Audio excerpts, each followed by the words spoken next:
I do believe in risk taking, and in tennis, you do need to take some risks, but I don't believe in hyper aggression. Just reckless play, suicidal tactics that will do you no good. But before we get into it here, this video is courtesy of Winston Du. Check out his channel for some awesome tennis content. I'll post a link to his channel in the description area. So let's check out some hyper aggressive play here.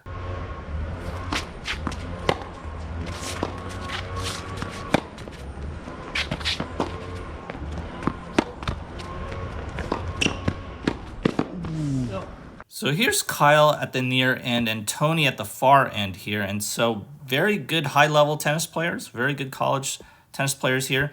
And so when Kyle hits this backhand here, notice that he's all the way at the corner here and he is falling back. He's falling back as he hits this backhand here, and he's choosing to do this approach shot here from the baseline.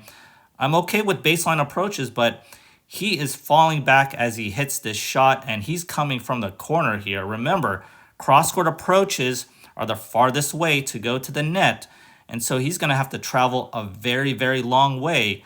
And also notice that his opponent is not exactly quite in trouble, right? Yes, he's scrambling for this ball, but he's not exactly on the defensive here.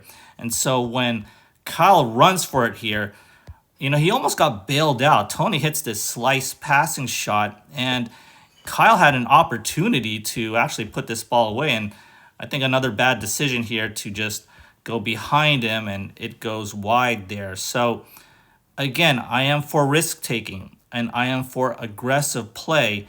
You got to be aggressive in tennis, right? You have to go for it sometimes, but going for it behind the baseline at the cross-court corner, falling back as you hit a backhand, and as your opponent is not even in trouble, that's a recipe for disaster. Here's another example of Kyle doing a hyper aggressive play here. So when Kyle hits this backhand here behind the baseline, notice that his body weight is going backward here, right?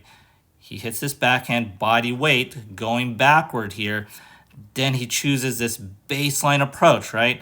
He has to take a step in and just try to create momentum for himself after he hits this backhand.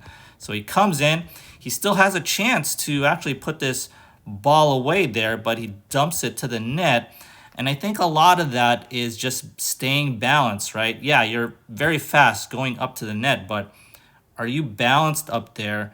And if you're doing these very hyper-aggressive baseline approaches, it's going to be tough to stay balanced to really put away those volleys. So two bad examples by Kyle there, but I want to show you that Kyle does very well with traditional approach shots, basically where he's inside the baseline like this. So as Kyle hits this approach shot here, notice that his body weight is going forward, right? He's leaning into the shot, going forward, and that allows him to get his momentum forward and do an actual approach and close in to the net here. So Kyle hits this forehand inside out going in, and he's right on top of the net.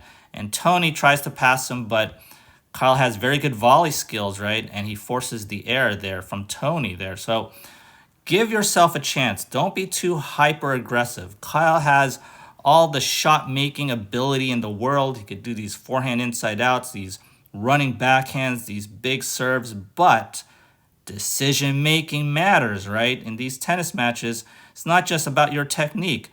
What are you doing with your forehands? What are you doing with your backhands? Are you being too hyper-aggressive on many of these plays? Well, you don't need to be. You just need to chill a little bit and look for those opportune times, and you'll be winning these tennis matches with these better decisions. If you enjoyed this video, kindly do me a favor and hit that like and subscribe button. As always, thanks for watching, and I'll see you next time.